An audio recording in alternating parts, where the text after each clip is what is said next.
Assalamualaikum warahmatullahi wabarakatuh. Kali ini memperbaiki AC merek Midea setengah PK, freonnya R410. Dan ini data teknisnya seperti ini. Untuk tutup atasnya sudah saya buka. Kalau kita hidupkan, kejadiannya seperti ini. Kompresor nggak hidup, ampernya 7,1, tetapi fan outdoornya berputar dan token listriknya langsung berkicau. Oke, setelah kita bongkar, ini kita membongkar untuk melihat kapasitor. Ternyata kapasitornya masih bagus, tidak ada tanda-tanda dia rusak atau sowak, jadi masih bagus. Apakah dia mampet? Kita coba lihat pipa kapilernya.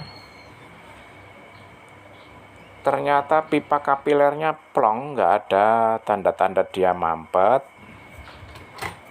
Oke, selanjutnya kita lepaskan pipa hisap yang terhubung ke akumulator ini ya.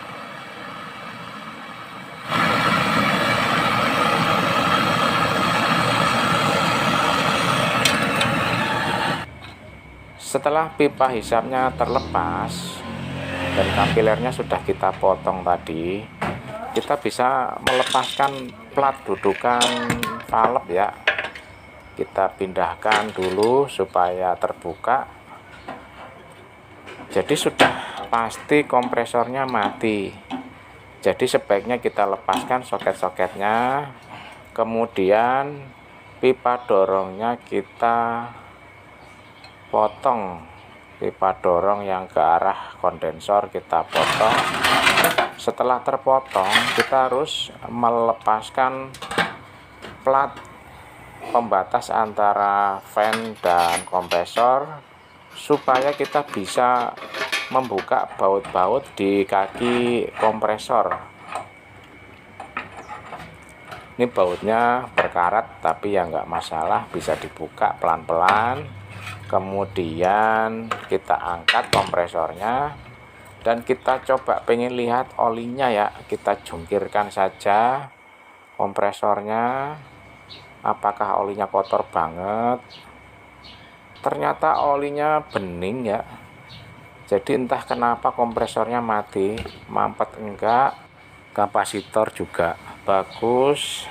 Tapi biarlah, tidak usah banyak berpikir, langsung saja kita ganti. Untuk penggantinya ini saya punya bekas merek Samsung tetapi menggunakan freon R22, tapi tidak masalah. Ini kita lepaskan dulu, tutup untuk soket-soketnya, dan kelihatan soketnya sudah bekas panas banget, hampir terbakar ya. Jadi kita ganti saja, kita buang, kita pakai soket yang punya Midea tadi. Ini pin-pinnya harus kita bersihkan sebab ini rada berkarat. Kita bersihkan supaya nanti koneksinya bagus dan tidak menimbulkan percikan api. Karetnya kita lepas dulu supaya nggak meleleh pada saat kita elas nanti.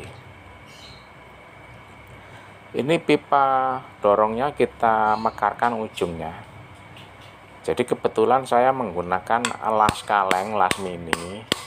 Jadi ini pas banget ukurannya, nggak terlalu cekak ini pipa dorongnya. Kalau terlalu pendek susah melelehnya. Oke, setelah kita mekarkan, kita pasangkan kompresornya ke tempatnya. Oke, kita pasang, jangan dibaut dulu tapi ya, kita pasang dulu seperti ini. Kemudian kita sambungkan pipa kondensornya, usahakan dudukannya pas, pipa kondensornya menekan ke bawah supaya lelehan timah lasnya tidak melebar menutupi lubang.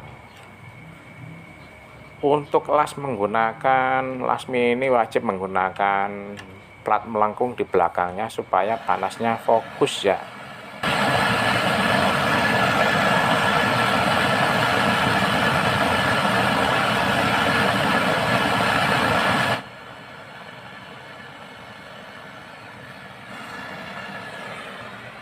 Ini sengaja lasannya saya tebelin supaya yakin tidak bocor.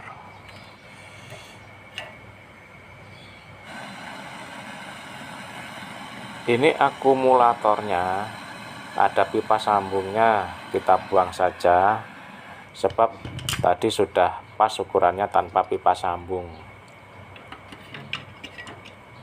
Oke, ini sudah pas, tetapi antara pipa hisap dan pipa dorong ternyata bersentuhan, dan kalau kompresor hidup pasti bergesekan.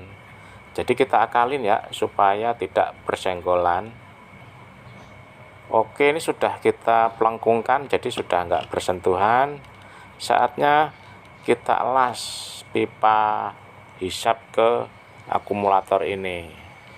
Wajib menggunakan sendok seperti ini.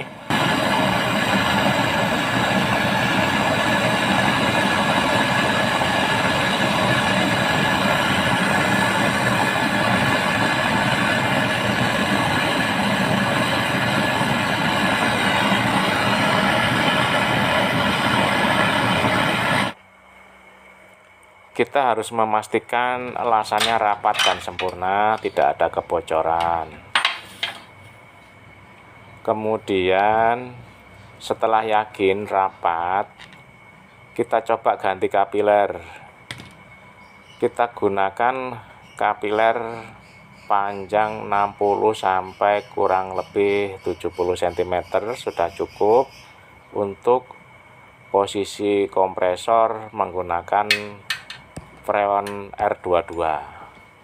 Untuk ujung yang bekas dipotong menggunakan tang, kita potong ulang menggunakan pisau seperti ini supaya lubang atau bolong nggak mampet, nggak rapet. Oke, kemudian setelah lubang kita cetak sekedarnya, kemudian kita paskan, kita sambung, kita paskan dudukannya untuk kita sambung ke kondensor dan ke valve.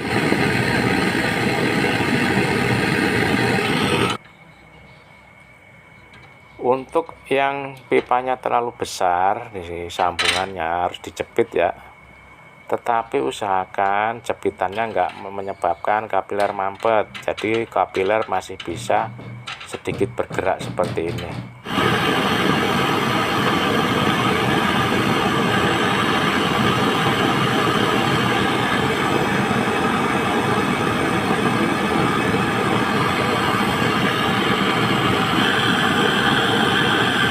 Selanjutnya coba kita pastikan kembali, jangan sampai pipa-pipa bersentuhan ya. Coba kita pasang plat pembatasnya, apakah pipa-pipa bersentuhan dengan plat pembatas? Ternyata tidak ya. Sebab ini kalau kompresornya hidup, dia akan bergetar. Nah, getarannya cukup kencang ya. Nah, seperti ini. Jangan sampai ada pipa yang bersenggolan sehingga menyebabkan gesekan dan bocor. Oke, ini sudah aman. Setelah aman kita pasang baut-baut kakinya. Jangan lupa kapilernya kita ikat menggunakan kabel tis. Selanjutnya kita pasang kembali soket-soket kabelnya. Kalau soketnya kendor, sebaiknya kita rapatkan supaya dia terkoneksi dengan sempurna dan tidak cepat panas, dan ampernya juga tidak tinggi, tidak menyebabkan percikan bunga api. Lanjut kita pasang kembali tutupnya dan pastikan kita baut kembali dengan kencang supaya udara tidak bebas keluar masuk ya.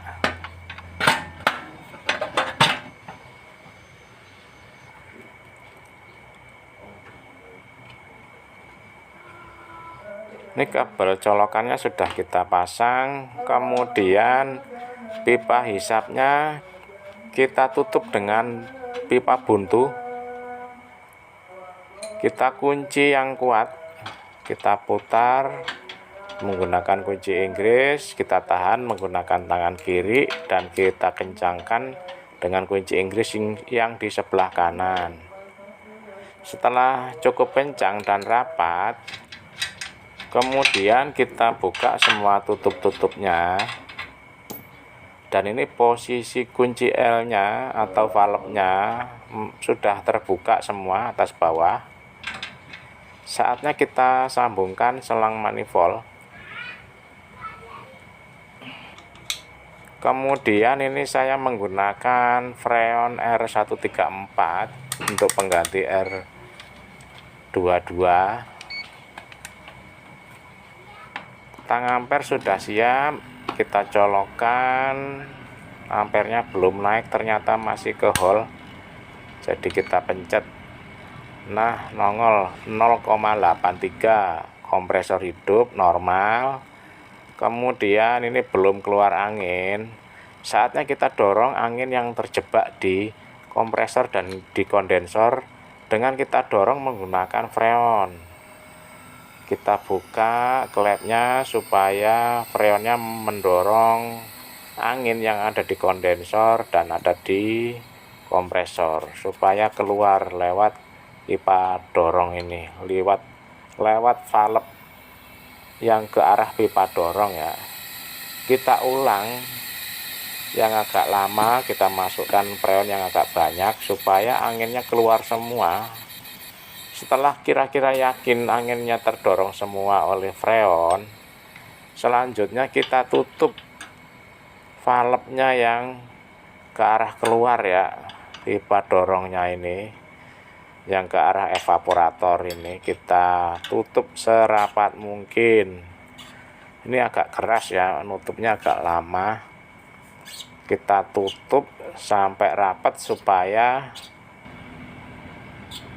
freonnya nggak keluar lagi.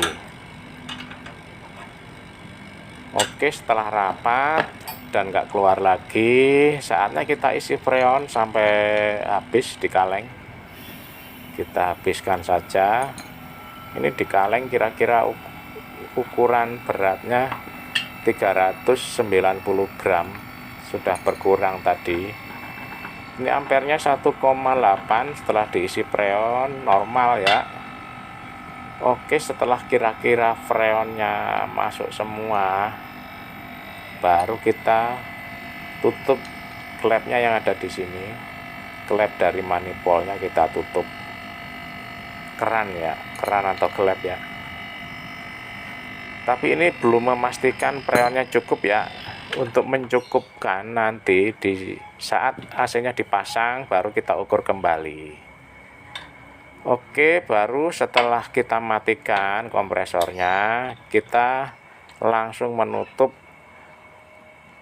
valve yang di atas ini. Yang di atas ini pipa hisap ya. Seharusnya, biasanya ya, bukan seharusnya, yang pipa hisap di bawah dan pipa dorong di atas. Oke, setelah tertutup dengan kencang, saatnya kita lepaskan. Ini freonnya sudah terisi meskipun masih kurang ya, dan sudah tidak ada anginnya, tidak ada udaranya, jadi sudah normal, siap dikirim ke konsumen untuk dipasang. Ini kita lepaskan pipa buntunya dulu. Kita bisa menggunakan 2 kunci Inggris untuk melepaskan pipa buntu supaya enggak patah plat dudukan valve-nya. Kita tahan di tangan kiri, kita buka di tangan kanan. Oke, baru setelah dia terbuka nanti kita tutup kembali menggunakan solasi supaya nggak kemasukan air pada saat dikirim ke konsumen. Oke, setelah terpasang tutup-tutupnya, berarti pekerjaan kita sudah selesai ya. Tinggal kita satu lagi pekerjaannya, yaitu memasangnya kembali ke rumah konsumen. Jadi untuk video kali ini semoga bermanfaat. Cukup sekian dulu. Wassalamualaikum warahmatullahi wabarakatuh.